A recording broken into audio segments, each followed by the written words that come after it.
दोस्तों, मेरा नाम काजल है और घर में मुझे सभी काजल कहकर बुलाते हैं।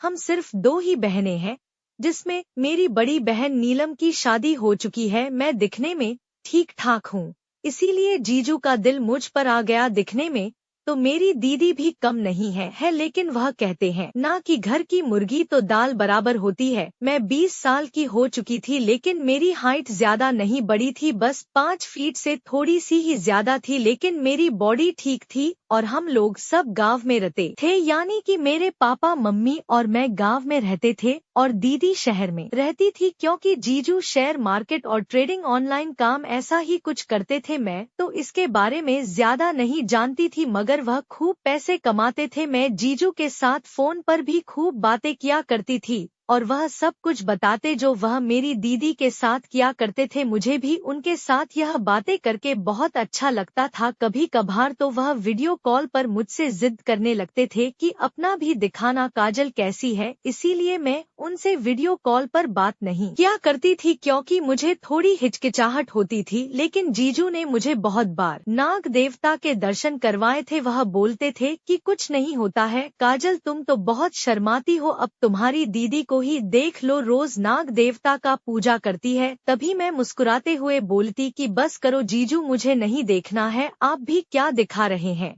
लेकिन सच कहूँ तो मेरा भी पूजन करवाने का बहुत मन करता था, लेकिन मैं भी क्या सकती थी, इसीलिए मैं फोन काट देती। एक बार जीजू ने फोन पर मुझे बहला फुसला कर पूछ ही लिया कि काजल, क्या तुम्हारा मन नहीं करता कि तुम शादी कर लो? तो मैंने जीजू को कहा कि बहुत करता है जीजू, आखिर मैं भी तो एक लड़की ही हूँ। तो जीजू बोले कि वैसे अगर तुम चाहो तो मैं तुम्हारी ख्वाहिश को पूरा कर सकता हूँ।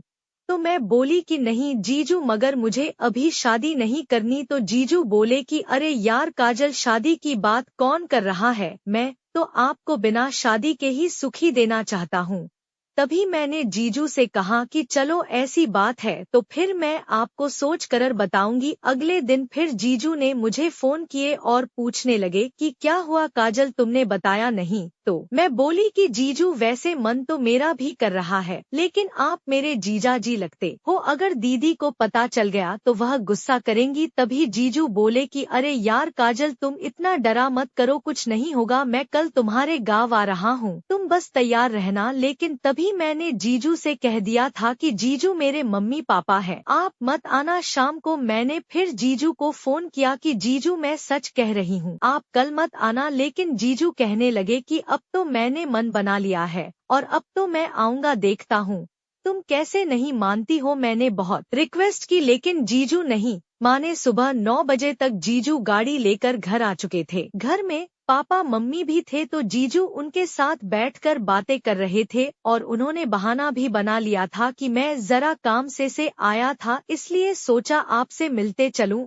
मैं रसोई में खाना बना रही थी, तो थोड़ी देर बाद जीजू सीधा ही रसोई में आ गए और उन्होंने जोर से मेरी बाल खींची और बोले कि कैसी हो काजल, क्या कर रही हो? फोन पर तो बड़े नखरे दिखा रही थी, फिर इतना किसके लिए सजी हो? तभी मैं जोर से चीख पड़ी कि छोड़ो जीजू, आप भी ना, मैंने कितना मना किया था कि मत आना, लेकिन फिर भी आप आ गए। क्या आपका दीदी से जी नहीं भरता जो मेरे पीछे पड़े रहते हो? इतने में जीजू बोले कि आज तो बड़ी ही गुस्से में लग रही हो, चलो अभी तुम्हारा गुस्सा शांत करता हूँ। उसके बाद उन्होंने सोने का ब्रेसलेट निकाला और मेरे गले में डाल दिया। वास्तव में वह बहुत ही सुंदर था। मैंने पूछा कि अब इसकी क्या जरूरत थी जीजू? तो वह बोले कि यह तो काजल बस छोटा सा तोहफा है, बताओ कैसा लगा? तो मैं मुस्कुराते हुए बोली कि बहुत सुंदर है जीजू, लेकिन आप यह मत समझ लेना कि मैं इसके बदले आपको मिलूंगी। तो जीजू बोले कि अरे नहीं काजल, यह तो बस ऐसे ही मन किया तो ले लिया, वैसे सच कहूँ तो यह तुम पर बहुत सुंदर लग रहा है, बिल्कुल राजकुमारी की जैसे लग रही हो। तभी मैं बोली कि बस करो जीजू, मुझे ज्यादा मुस्की लगाने की जरूरत नहीं है, मैं सब समझती हूँ। इसके बाद मैंने सभी के लिए खाना लगा दिया। जीजू भी भूखे ही आए थे, तो उन्होंने भी हमारे साथ खाना खाया और बातें भी करने लगे। मैंने सोचा कि जीजू शायद अभी जाएंगे, तो मैंने कंफर्म करने के लिए मजाक के मूड से पूछ लिया कि जीजू आप आज रुक जाइए। तो जीजू बोले कि तुम्हें किसने कहा कि मैं जा रहा हूँ? मैं तो कल सुबह जाऊंगा, अगर आप लोगों को परेशानी हो रही है तो फिर मैं अभी निकल जाता हूँ। तो मेरे पापा बोले कि अरे नहीं, यह तो मजाक कर रही है, और उन्होंने मुझे ही डांट दिया। खाना खाकर जीजू गेस्ट रूम में आराम करने लगे और मम्मी पापा खेत में चले गए, क्योंकि हमारे खेत में अभी धान की पौध काम चल रहा था। मुझे पता था अगर मैं घर पर रुकी तो जीजू मुझे नहीं छोड़ेंगे, इसलिए मैंने पापा से रिक्वेस्ट की, लेकिन पापा ही नहीं माने। वह बोले कि अगर तुम भी चलोगी तो फिर दामाद जी घर में अकेले थोड़ी रहेंगे, इसीलिए तुम घर पर ही रुको। मेरे पापा से ऐसी बात सुनकर जीजू तो बहुत ही खुश हुए, क्योंकि अब हमें सारी दोपहर डिस्टर्ब करने वाला कोई नहीं था। इसके बाद मैं रसोई का काम निपटाने लगी, और जैसे ही पापा मम्मी घर से निकले और जीजू तुरंत मेरे पीछे रसोई में आ गए और मुझे पकड़कर गेस्ट रूम में ले गए। मैंने बहुत छुड़ाने की कोशिश की, लेकिन वह नहीं माने। रूम में ले जाकर उन्होंने मुझे बेड पर बैठाए और खुद नीचे बैठकर मुझे मनाने लगे कि अब मान भी जाओ ना काजल। जीजू को नीचे बैठा देखकर मुझे भी अच्छा नहीं लग रहा था, इसलिए मैंने उन्हें कहा कि जीजू प्लीज आप ऐसे मत करिए, चलिए ठीक है पहले आप ऊपर बैठिए। मेरे मुंह से ऐसा सुनकर जीजू के चेहरे पर मुस्कुराहट आ गई और वह बोले कि चलो काजल को दया तो आई। तभी मैंने जीजू से कहा कि अब आप ऐसे करेंगे तो मुझे मानना ही पड़ेगा, लेकिन सच कहूँ तो जीजू मुझे बहुत ही घबराहट महसूस हो रही है। तभी जीजू बोले कि कोई बात नहीं काजल, यह नॉर्मल है, फर्स्ट टाइम सभी को होती है, और वैसे भी तुम घबराई हुई और भी सुंदर लग रही हो। मेरे माथे पर थोड़ा थोड़ा पसीना आ चुका था। फिर जैसे ही जीजू स्टार्ट करने लगे उतने में ही नीलम दीदी का फोन आ गया, लेकिन जीजू ने तुरंत ही फोन काट दिया। उसके बाद फिर नीलम दीदी ने घंटी मार दी। जीजू फिर से फोन काटने वाले थे, लेकिन मैंने उनके हाथ से फोन ले लिया और उठा लिया। फोन उठाते ही दीदी गुस्से में बोली कि क्या बात है अरुण, तुम फोन क्यों नहीं उठा रहे? तभी मैंने जवाब दिया कि दीदी वो मैं काजल बोल रही हूँ। तभी दीदी बोली कि अच्छा कैसी हो काजल, और मम्मी पापा कैसे हैं? तो मैंने दीदी को नमस्ते किया और कहा कि मैं ठीक हूँ। दीदी आप कैसी हो? तभी दीदी बोली कि मैं ठीक नहीं हूँ, इसीलिए तो फोन किया था। आज सुबह ही सीढ़ियों से उतरते वक्त मेरा पैर फिसल गया था और मैं गिर गई। इतना सुनते ही जीजू ने मेरे हाथ से फोन छीन लिया और दीदी से परेशान होकर डांटने लगे कि नीलम तुम्हें सुबह ही फोन कर देना चाहिए था ना, अब कैसी हो? ज्यादा चोट तो नहीं लगी? तुम रुको, मैं अभी 1 घंटे में ही पहुँचता हूँ। तभी दीदी बोली कि अब इतना भी परेशान होने की जरूरत नहीं है, जब कॉल करती हूँ तो उठाते नहीं हो, तुम्हें तो मेरी बिल्कुल भी फिक्र नहीं है। तो जीजू ने दीदी को सॉरी बोला और कहा कि चलो अब मुझे माफ भी कर दो रानी नीलम, आगे से ऐसा नहीं करूँगा। तभी मैंने जीजू के हाथों से फोन ले लिया और दीदी को कहने लगी कि दीदी मुझे जीजू की शिकायत करनी है। तो दीदी बोली कि कैसी शिकायत? फिर मैंने उन्हें कहा कि यह मुझे बहुत परेशान करते हैं,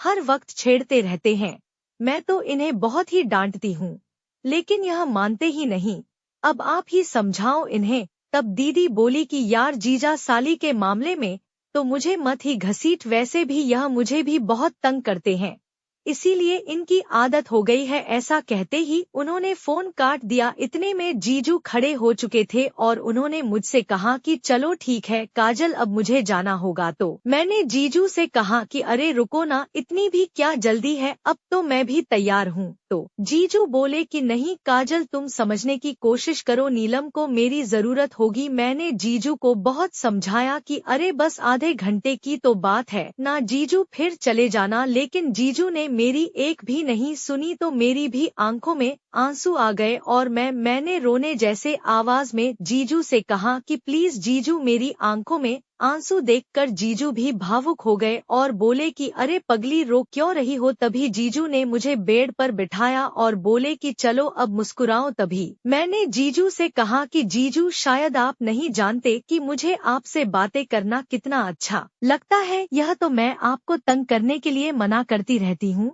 फिर जीजू मुझे समझाते हुए बोले कि अरे मुझे पता है पगली, इसीलिए तो मैं तुम्हारी बातों का बुरा नहीं मानता हूँ। चलो ऐसा करो, तुम भी मेरे साथ चलो, इसी बहाने तुम्हारी दीदी से भी मिलाना। जीजू के मुंह से ऐसा सुनकर मेरा तो चेहरा ही खिल गया, लेकिन मैंने जीजू को कहा कि पापा नहीं जाने देंगे उन्हें, कौन कहेगा। तो जीजू बोले कि वह नीलम संभाल लेगी, तुम बस जल्दी से तैयार हो जाओ। इसके बाद मैं जल्दी से तैयार हो गई और जब जीजू ने नीलम दीदी को बताया कि मैं भी आ रही हूँ तो दीदी भी बहुत खुश हुई और उन्होंने पापा को फोन करके बोल दिया। इसके बाद मैं और जीजू शहर के लिए निकल गए। सारे रास्ते मैंने जीजू पर से नजरें नहीं हटाई। जब जीजू ने पूछा तो मैं बोली कि सच सच बताना जीजू, आप सिर्फ मेरे लिए ही गांव आए थे क्या? तभी जीजू मुस्कुराते हुए बोले कि आया तो था तुम्हारे लिए ही, लेकिन किस्मत देखो तुम्ही को लेकर जा रहा हूँ। उसके बाद पता नहीं मुझे क्या हुआ, मैंने बिना सोचे समझे ही जीजू को आई लव यू बोल दिया। मेरे इतना कहते ही जीजू ने एकदम ब्रेक लगा दिए और बोले कि काजल, यह तुम कैसी बातें कर रही हो, तुम अभी बच्ची हो इसलिए तुम्हें पता नहीं है मैं तुम्हारा जीजा लगता हूँ। तो मैं बोली कि हाँ इतना मुझे पता है, तभी मेरे आगे पीछे घूम रहे हो, मैं इतनी भी छोटी नहीं हूँ। फिर मैंने सॉरी बोलकर कहा चलो ठीक है, आज के बाद ऐसा नहीं बोलूंगी। तभी जीजू बोले कि मैं तो बस तुम्हें देखता हूँ तो मुझे अजीब सा लगने लगता है। फिर मैंने हाथ जोड़ते हुए कहा कि अच्छा ठीक है जीजू, आगे से नहीं करूंगी। वहीं रास्ते पर एक गोल गप्पे का ठेला लगा हुआ था तो मैं गोल गप्पे खाने की जिद करने लगी क्योंकि मुझे गोल गप्पे बहुत ही पसंद है। इसके बाद आधे घंटे के अंदर हम घर पहुंच गए। घर पर दीदी के साथ उनकी सहेली बैठी थी जो उन्हें अस्पताल से चेक करवा कर लाई थी। मुझे देखकर नीलम दीदी बहुत ही खुश हुई। जीजू ने जाते ही दीदी को डांट लगानी शुरू कर दी कि तुम्हें कितनी बार बोला है नीलम धीरे धीरे काम किया करो, लेकिन तुम मेरी सुनती कहाँ हो। इसके बाद जीजू वहीं बैठ गए और मैं फ्रेश होने के लिए नहाने चली गई। नहाने के बाद मैं रसोई में सभी के लिए पोहा बना रही थी क्योंकि दोपहर में सभी को भूख लग गई थी। तभी रसोई में जीजू भी आ गए और वह बहुत ही खुश लग रहे थे। जब मैंने उनसे खुशी का कारण पूछा तो वह बोले कि काजल, तुम जितनी अच्छी बाहर से हो उसे लाख गुना अच्छी अंदर से हो। तभी मैंने कहा कि जीजू वो तो मैं पहले से ही हूँ। तो जीजू बोले कि लेकिन मैंने तो आज ही देखा है तुम्हें बुरी नजर से बचाने वाले तिल को, और तब जाकर मैं समझी कि आज तो जीजू हमरा लाइव दर्शन ही किए हैं क्योंकि बाथरूम में एक खिड़की भी थी। तभी मैंने आंखें चढ़ाते हुए कहा कि जीजू दीदी सच में बोलती है कि आप बड़े बदमाश हो, कभी नहीं सुधरोगे। तभी जीजू मेरी तारीफ करते हुए बोले कि आप जैसी साली साहिबा साथ हो तो मैं सुधर कर क्या करूँगा। फिर मैंने जीजू को कहा कि चलिए अब जल्दी से दीदी के रूम में चलिए, नाश्ता कर लेते हैं। तो जीजू बोले कि नाश्ता वास्ता छोड़ो, बाद में कर लेंगे, पहले तुम मेरे साथ चलो। जब से तुम्हें ऐसे देखा है मुझसे तो एक पल भी नहीं रुका जा रहा है। फिर जीजू ने मेरे हाथ से नाश्ते की थाली छुड़ाई और मुझे ले जाने लगे तो मैंने जीजू को रोका कि अरे जीजू छोड़िए ना, आप तो बहुत जिद करते हैं, आपको नहीं पता कि घर में दीदी भी है और वह घर में है, इतनी भी क्या जल्दी है, शाम को कर लेंगे ना, अगर दीदी को पता चल गया तो गड़बड़ हो जाएगी। जीजू बोले कि कुछ पता नहीं चलेगा, बस तुम चलो, तुम्ही ने तो कहा था कि सिर्फ 1 घंटे की ही बात है। लेकिन तभी दीदी ने आवाज मार ही दी कि दोनों रसोई में ही लड़ते रहोगे या नाश्ता भी लेकर आओगे, मुझे भूख लग रही है। तब जाकर जीजू माने कि चलो अब जज साहब का ऑर्डर आ गया है तो फिर शाम को ही करेंगे, और हम नाश्ता लेकर दीदी के रूम में आ गए। आते ही दीदी ने कहा कि अरुण, इतना क्यों परेशान करते हो बेचारी को। दीदी के इतना बोलते ही मैं भी मुंह बनाते हुए कहने लगी कि दीदी यह मेरी बिल्कुल भी बात नहीं सुनते, हर वक्त मुझे छेड़ते रहते हैं, अब आप ही समझाओ इन्हें। तभी जीजू दीदी का हाथ पकड़ते हुए बोले कि अच्छा नीलम, आज से सारी मजाक मस्ती बंद, ठीक है, अब चलो जल्दी से नाश्ता कर लो वरना यह ठंडा हो जाएगा। नाश्ता करने के बाद जीजू नहाने चले गए और मैं और दीदी उनकी शादी का एल्बम देखते देखते सो गए। शाम को मैंने फर्श पर पोंछा लगा दिया और थोड़ा बहुत काम करके दीदी को आंगन में टहलाने लगी। तभी जीजू बोले कि काजल, मैं बाजार जा रहा हूँ, अगर तुमसे कुछ घर का सामान मंगाना है तो बता दो। तभी मैं जीजू से मजाक करते हुए बोली कि घर का सामान तो पूरा है, लेकिन आते वक्त मेरे लिए गुलाब जामुन जरूर लेकर आना, मुझे बहुत पसंद है, ऐसे पैसे बचाने से कुछ नहीं होगा। तभी जीजू बोले कि अच्छा ठीक है, ऐसा करो आज तुम खाना भी मत बनाना, मैं बाहर से ही ले आऊंगा। इतना सुनकर तो मैं और भी खुश हो गई थी। जीजू के मुंह से ऐसा सुनकर दीदी बोली कि मेरे लिए तो कभी भी बाहर से खाना नहीं लेकर आए और जब साली आई है तो उनकी इतनी सेवा हो रही है। तभी जीजू बोले कि अब मुझे आज्ञा दो रानी साहिबा, वरना यही रात हो जाएगी। जीजू के बाजार जाने के बाद हम टाइम पास करने के लिए टीवी देखने लगे। फिर रात के 9 बजे के करीब जीजू वापस आ गए थे तो आते वक्त मिठाइयाँ और खाना भी ले आए। इसके बाद हमने साथ बैठकर खाना खाया और जीजू ने हमें बहुत हंसाया। खाना खाने के बाद जीजू दीदी को रूम में ले गए और उन्हें दवाइयाँ दे दी और उनका सर दबाने लगे। जीजू के साथ बात करते करते दीदी को कब नींद आ गई पता ही नहीं चला, क्योंकि साथ में दवाइयों का असर भी था। दीदी को सुलाने के बाद जीजू मेरे कमरे में आए। मैं बैठी हुई जीजू का ही इंतजार कर रही थी। उन्हें देखकर मैं बोली कि 10 मिनट और लेट आते तो मैं भी आपको सोई हुई मिलती। तो जीजू बोले कि कोई बात नहीं, तुम्हें तो मैं वैसे भी जगा ही लेता। फिर वह बोले कि तुम 2 मिनट रुको, मैं तुम्हारे लिए कुछ और भी लेकर आया हूँ। ऐसा बोलकर वह रसोई में चले गए और फ्रिज में से एक बियर की बोतल लेकर आए। तो जब मैंने जीजू से पूछा कि यह क्या है तो वह बोले कि कुछ नहीं,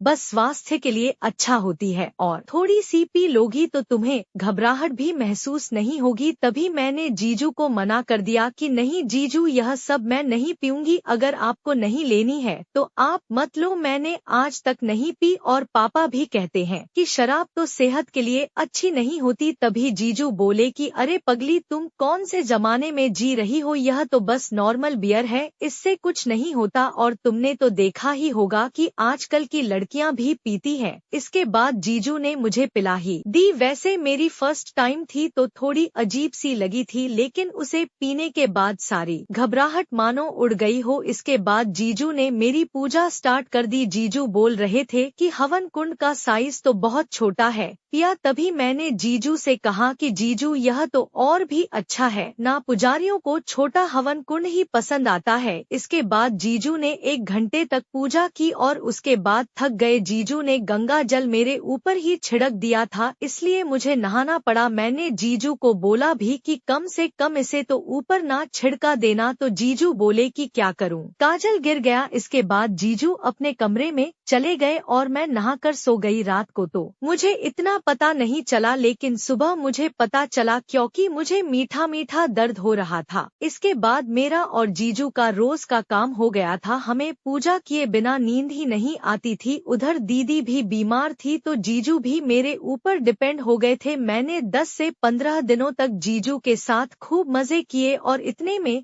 दीदी भी वापस ठीक हो गई थी। इसके बाद जीजू मुझे वापस गांव छोड़ आए थे। फिर 2 दिनों बाद जीजू का मेरे पास फोन आया और उन्होंने कहा कि काजल, दरअसल तुम्हारी दीदी को सब कुछ पता चल गया था, वह तो तुम्हारी खातिर कुछ नहीं बोली, लेकिन जैसे ही मैं कल घर आया तो उसने मुझे बहुत डांटा और मुझसे बात भी नहीं की। वैसे मैंने नीलम को मना लिया है, लेकिन प्लीज अब तुम भी वह सारी बातें दिमाग से निकाल देना। यह सुनकर मैं भी डर गई थी, लेकिन नीलम दीदी दिल की बहुत अच्छी थी। मैंने तुरंत उन्हें फोन कर लिया और उनसे माफी मांग ली। दीदी बोली कि कोई बात नहीं काजल, तुम तो बच्ची थी, गलती तो इनकी ही है, लेकिन मैंने इन्हें समझा दिया है, आज के बाद यह ऐसा कुछ नहीं करेंगे और तुम घर पर भी कुछ मत बताना, वरना मम्मी पापा भी परेशान होंगे। इसके बाद सब कुछ नॉर्मल हो गया और दीदी ने भी बात को आगे नहीं बढ़ाया, क्योंकि जीजू में भले ही लाख कमियां थी, लेकिन वह नीलम दीदी की हर बात मानते थे। तो दोस्तों, यह थी आज की हमारी छोटी सी कहानी। कहानी कैसी लगी कमेंट में जरूर बताएं